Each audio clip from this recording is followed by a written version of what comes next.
यदि भक्तों, आज के इस वीडियो में हम आपको बताएंगे कि कब से शुरू हो रहे हैं शारदीय नवरात्रि। क्या होगी शारदीय नवरात्रि की पूरी पूजा विधि और पूजा के शुभ मुहूर्त व्रत कब और कैसे किए जाएंगे। क्या आपको इस नवरात्रि में अवश्य करना चाहिए जिससे माता रानी आपके ऊपर विशेष प्रसन्न हो जाएगी, और क्या काम आपको इस नवरात्रि के दौरान भूल से भी नहीं करना चाहिए, क्या गलतियां आपको करने से बचना चाहिए। तो ये सब जानना है तो वीडियो को अंत तक अवश्य देखें। शारदीय नवरात्रि में भक्त 9 दिनों तक देवी अर्थात नव दुर्गा की पूजा और आराधना करते हैं। ये शारदीय नवरात्रि के हर दिन माता के अलग अलग स्वरूपों की पूजा होती है। ये समय भक्ति और आस्था का होता है और माता भक्तों पर कृपा करके नवरात्रि के समय उनके घरों में भी साक्षात पधारती हैं। मान्यता है कि नवरात्रि के दौरान माता की आराधना से भक्तों के जीवन में सुख और समृद्धि आती है और सभी तरह के कष्टों का माता रानी निवारण कर देती है। इस वर्ष शारदीय नवरात्रि बेहद शुभ हैं। शारदीय नवरात्रि अश्विन माह में शुक्ल पक्ष की प्रतिपदा तिथि से शुरू होते हैं। इस साल अश्विन माह के शुक्ल पक्ष की प्रतिपदा तिथि का आरंभ 2 अक्टूबर 2024 को देर रात्रि 12:18 से होगा और यह 14 अक्टूबर को सुबह 2:58 तक रहेगी। इस कारण इस साल शारदीय नवरात्रि का प्रारंभ 3 अक्टूबर गुरुवार को होगा और 11 अक्टूबर को नवमी मानने का साथ यह नवरात्रि का पर्व समाप्त होगा। वहीं 12 अक्टूबर को विजयादशमी मनाई जाएगी। शारदीय नवरात्रि के पहले दिन कलश स्थापना भी की जाती है। इस बार कलश स्थापना का शुभ मुहूर्त 3 अक्टूबर 2024 को सुबह 6:15 से सुबह 7:02 तक है। इसके बाद सुबह 11:46 से दोपहर 12:33 तक अभिजीत मुहूर्त के समय में भी आप कलश की स्थापना कर सकते हैं। इस बार शारदीय नवरात्रि में माता रानी पालकी पर सवार होकर आने वाली है। देवी पुराण में पालकी पर माता की सवारी को अत्यंत ही शुभ माना गया है। जब नवरात्रि के दिन गुरुवार और शुक्रवार के दिन से शुरू होते हैं तो माना जाता है कि माता रानी पालकी पर सवार होकर भक्तों के घर पधार रही हैं। इस साल नवरात्रि का पहला व्रत 3 अक्टूबर को होगा। इस दिन मां शैलपुत्री की पूजा की जाती है। दूसरा व्रत 4 अक्टूबर को होगा। इस दिन मां ब्रह्मचारिणी की पूजा की जाती है। तीसरा व्रत 5 अक्टूबर को होगा। इस दिन मां चंद्रघंटा के स्वरूप की पूजा होती है। नवरात्रि का चौथा व्रत 6 अक्टूबर को है। इस दिन मां कूष्मांडा की पूजा होगी। पांचवा नवरात्रा व्रत 7 अक्टूबर को है। इस दिन मां स्कंद माता की पूजा की जाएगी। छठा नवरात्रि व्रत 8 अक्टूबर को है। यह महाकात्यायनी की पूजा का दिन होगा। नवरात्रि का 7वां दिन 9 अक्टूबर को है। इस दिन माता कालरात्रि की पूजा की जाएगी। नवरात्रि का महत्वपूर्ण 8वां दिन यानी दुर्गा अष्टमी 10 अक्टूबर को है। इस दिन माता महागौरी की पूजा की जाती है। शारदीय नवरात्रि 2024 में अष्टमी तिथि का प्रारंभ 10 अक्टूबर गुरुवार को दोपहर 12:03 से होगा और ये अष्टमी तिथि समाप्त होगी 11 अक्टूबर शुक्रवार को दोपहर 12:07 पर। पवित्र नवरात्रि का 9वां दिन 11 अक्टूबर को है। इसी दिन रामनवमी भी, इस दिन विजयादशमी, इस दिन माता सिद्धिदात्री की पूजा की जाएगी। नवमी तिथि का प्रारंभ 11 अक्टूबर शुक्रवार को दोपहर 1:28 से होगा और ये नवमी तिथि समाप्त होगी 12 अक्टूबर 2024 शनिवार को सुबह 10:58 पर। विजयादशमी की तिथि यानी दशहरा की तिथि प्रारंभ होगी 12 अक्टूबर शनिवार सुबह 10:59 पर और यह दशमी तिथि समाप्त होगी 13 अक्टूबर 2024 रविवार के दिन सुबह 9:09 पर। शारदीय नवरात्रि के बाद कलश विसर्जन या दुर्गा माता के विसर्जन का शुभ मुहूर्त होगा 12 अक्टूबर 2024 शनिवार को सुबह 10:59 से शाम 5 बजे तक। आइए अब जानते हैं कि नवरात्रि की पूजा आपको कैसी करनी है और क्या क्या सामग्री आपके पास नवरात्रि पर माता रानी के लिए अवश्य उपलब्ध होनी चाहिए।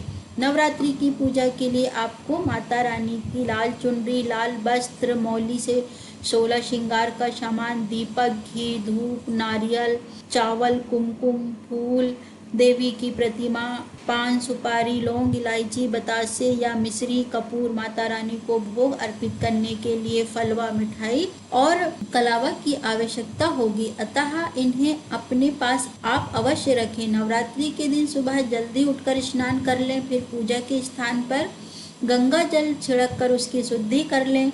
घर के मंदिर में देसी घी का दीपक प्रज्वलित करें, फिर माता दुर्गा का गंगा जल से अभिषेक करें है, उस पर गंगा जल के छींटे दें। माँ को अच्छा सिंदूर और लाल पुष्प अर्पित करें और प्रसाद के रूप में फल और मिठाइयाँ चढ़ाएं। फिर धूप और दीपक जलाकर दुर्गा चालीसा का पाठ करें और फिर माता रानी की आरती करें। साथ ही वे नवरात्रि के दिन जिन भी माता रानी के स्वरूप को समर्पित हो, उस दिन उन माता के रूप की संपूर्ण कथा आपको अवश्य ही सुननी चाहिए, वरना नवरात्रि की पूजा या व्रत अधूरा माना जाता है और उसका संपूर्ण फल आपको नहीं मिलता। नवरात्रि के 9 दिन माता रानी के 9 रूपों की कथा हमारे चैनल पर आपको सुनाई जाएगी। आप इस कथा को अवश्य सुने। कथा के बाद माता रानी को भोग लगाइए। इस बात का ध्यान रखें कि भगवान को सिर्फ सात्विक चीज़ों का ही भोग लगाया जाता है। हो सके तो इस दिन माता रानी के लिए मिठाइयाँ भी आप घर पर ही बनाइए। आइए अब जानते हैं नवरात्रियों के 9 दिनों में आपको क्या काम भूल से भी नहीं करने चाहिए, वरना माता रानी आपसे अप्रसन्न हो जाती हैं। सात्विक भोजन ही करना चाहिए। यदि आप प्रतिदिन खाने में प्याज लहसुन का सेवन करते हैं तो कम से कम इन 9 दिनों आपको उनसे परहेज करना चाहिए। इस दौरान घर में बनने वाले खाने में भी लहसुन प्याज का प्रयोग नहीं करना चाहिए।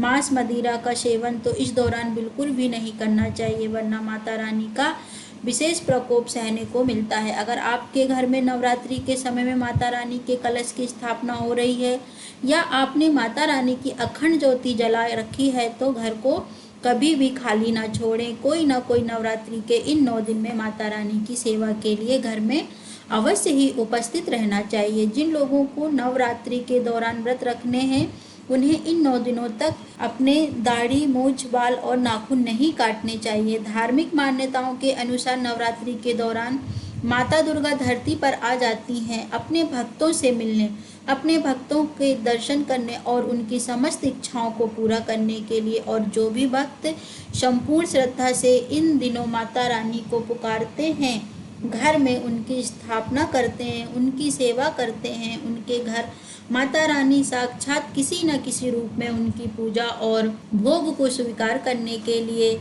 पधारती हैं। इसलिए इन 9 दिनों में माता रानी को प्रसन्न करने के लिए रोजाना दुर्गा चालीसा या दुर्गा सप्तशती का पाठ करके आपको अवश्य करना चाहिए। ध्यान रखें कि माँ दुर्गा की पूजा में काले रंग के वस्त्रों का प्रयोग नहीं करना चाहिए, ना ही आपको काले रंग के वस्त्र पहनने चाहिए। अब नवरात्रि के दिनों में लाल या पीले रंग के वस्त्र पहन सकते हैं। नवरात्रि के समय दिन में सोना नहीं चाहिए। आप चाहे आप विवाहित हो या अविवाहित, आपको नवरात्रि के समय में ब्रह्मचर्य का पालन अवश्य करना चाहिए। शरीर से, मन से और अपने घर में हर पल आपको स्वच्छता बनाए रखना चाहिए। इस बार आपको नवरात्रि में विशेष तौर पर सावधान रहने की भी आवश्यकता है, क्योंकि इस बार नवरात्रि पर माता शेर पर नहीं बल्कि पालकी में धरती पर आएंगी।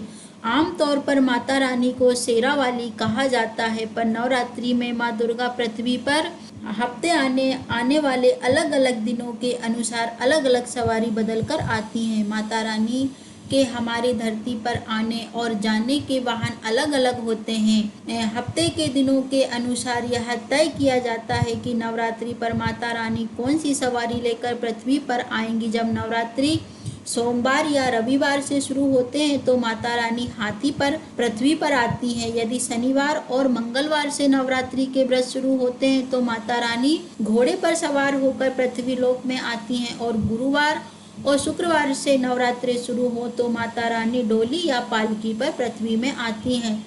बुधवार से नवरात्रि हो तो नाव पर माँ दुर्गा का आगमन होता है। माता रानी अपने इन अलग अलग वाहनों से मनुष्य को भविष्य में होने वाली अच्छी बुरी घटनाओं का संकेत भी देती हैं। माता रानी की कुछ सवारियों पर आना अत्यंत शुभ माना जाता है। माँ की कुछ सवारियां ऐसी भी हैं जिन पर माँ दुर्गा का धरती पर आना प्राचीन काल से ही मनुष्य के लिए अच्छा नहीं माना जाता है। माता रानी का पालकी और घोड़े पर आना शुभ संकेत नहीं होता। इस बार शारदीय नवरात्रि की शुरुआत गुरुवार के दिन से हो रही है। ऐसे में तो माता रानी का वाहन इस बार पालकी ही रहेगा। मान्यता के अनुसार नवरात्रि में माँ दुर्गा जब धरती पर पालकी में पधारती हैं तो यह संकेत अच्छा नहीं होता। मैया रानी का पालकी पर आना भविष्य में चिंता का विषय है। यह उस समय की अर्थव्यवस्था में गिरावट, लोगों के व्यापार में मंदी, देश दुनिया में महामारी आने की ओर संकेत करता है। इसलिए कुछ सावधानियां आप नवरात्रि में अवश्य रखें, जैसे नवरात्रि के दौरान मदिरा, मादक पदार्थों और मांसाहारी भोजन का सेवन आपको बिल्कुल भी नहीं करना चाहिए। घर में भी सात्विक भोजन ही बनाएं और नवरात्रि के 9 दिनों में घर के खाने में प्याज लहसुन बिल्कुल भी ना डालें।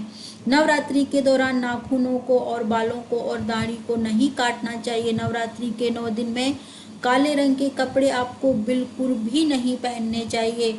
नवरात्रि के दौरान भी किसी महिला का अपमान नहीं करना चाहिए। नवरात्रि के 9 दिनों के वक्त में किसी से भी झगड़ा या वाद विवाद करने से नहीं उलझना चाहिए। नवरात्रि में शारीरिक संबंध भी नहीं बनाने चाहिए और ब्रह्मचर्य का पालन अवश्य करना चाहिए। साथ ही नवरात्रि के दिनों में घर में थोड़ी सी भी गंदगी और अंधेरा नहीं होने देना चाहिए। साथ ही नवरात्रि के दौरान आपको लोहे का सामान, काला कपड़ा और इलेक्ट्रॉनिक यानी बिजली का सामान नहीं खरीदना चाहिए। ऐसी ही जरूरी जानकारी और व्रत कथाओं को सुनने के लिए हमारे चैनल को अवश्य ही सब्सक्राइब कर लीजिए।